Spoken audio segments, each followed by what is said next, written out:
اور آج امریکی خط آ گیا.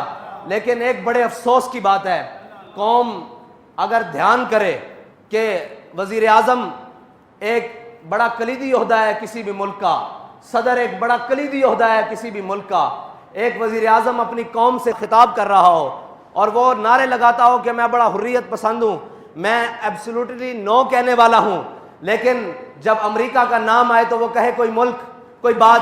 میں نے کہا ملک کے اندر کلیدی عہدے رکھنے والے اپنے دشمن کا نام لیتے ہوئے لرزتے ہیں, کبھی ان کو یہ لرزہ نہیں آیا کہ اس ملک کے اندر اللہ اور اس کے رسول کے خلاف ہم نے جنگ لگا رکھی ہے, اس ملک کے اندر سود چل رہا ہے, ہم نے اپنے گرد قادیانیوں کی لابیاں پال رکھی ہیں, ہم نے اپنے ارد گرد لبرل پال رکھے ہیں, ہم نے قرآن و حدیث کو نصاب سے نکال دیا ہے, ہم نے روزے کی حالت میں ناموس رسالت کے مجاہدوں کو شہید کیا ہے, کبھی زبان نہیں لرزی, کبھی آنکھ میں بل نہیں آیا. لیکن امریکہ سے ڈرتے ہو تم.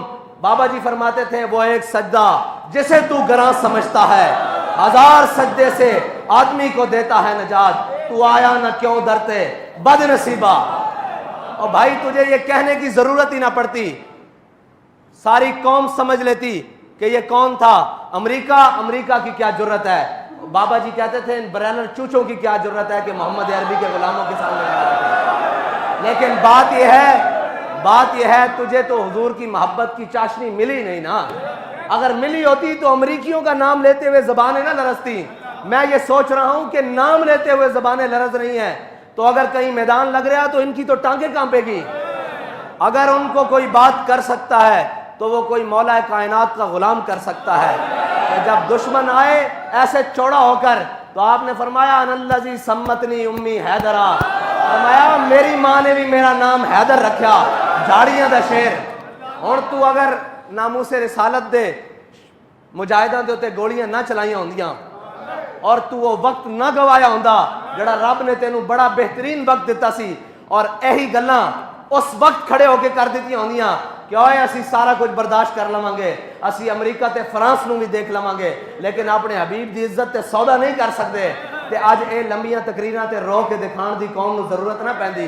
قوم تیرے پیچھے لوگ کہتے ہیں جی آپ اس کے ساتھ چلیں. میں نے کہا ساتھ چلنا پیچھے کی بات ہے, اگر یہ ناموس رسالت کے اوپر کھڑا ہو جاتا ہم اس کی جوتیاں اپنی پگڑی میں باندھنے کے لیے تیار تھے. لیکن اگر کوئی ہمیں کہے کہ اقتدار کی خاطر اس کو ساتھ رکھو, تو مر ہی جاؤں جو اس در سے جاؤں 2 قدم. کیا بچے بیمار غم قرب مسیح چھوڑ کر, ایسا ایک اقتدار نہیں, ساری دنیا کا اقتدار بھی ہو ہم اپنے پاؤں کی ٹھوکر پہ بھی نہیں رکھتے.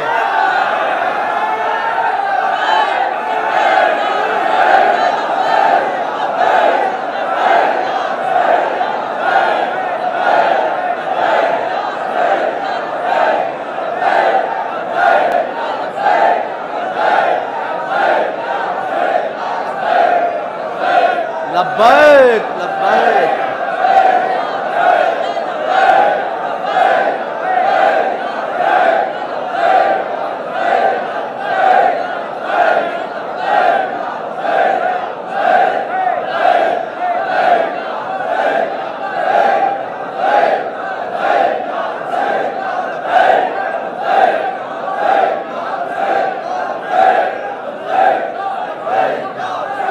بابا جی فرماتے تھے بڑے بد نصیب جو قرار تک نہ پہنچے.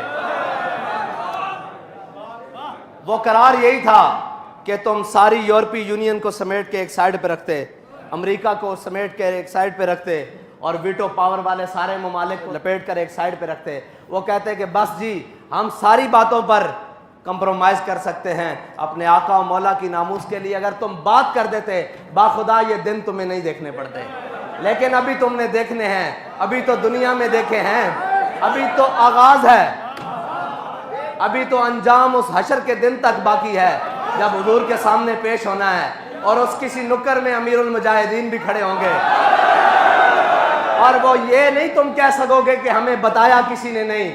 بھائی تمہیں روڈوں پر روزے کی حالت میں خون میں نہا کر بھی بتایا کہ باز آ جاؤ حضور کی ناموس پر پیرا دے لو, تمہیں ہتھکڑیاں پہن کر بھی بتایا, تمہیں تختہ دار والی کوٹریوں میں جا کر بھی بتایا کہ اوے آ جاؤ واپس, ہمارا تم سے کوئی ذاتی جھگڑا تھا, ہم نے تم سے کوئی چیز مانگ لی تھی, تم تو بیگ اور گاڑیاں بھر کر لائے تھے, ہم نے ساری لٹا دی تھی, کہ بھائی ہمارا سودا بازار مصطفیٰ میں ہو چکا ہے.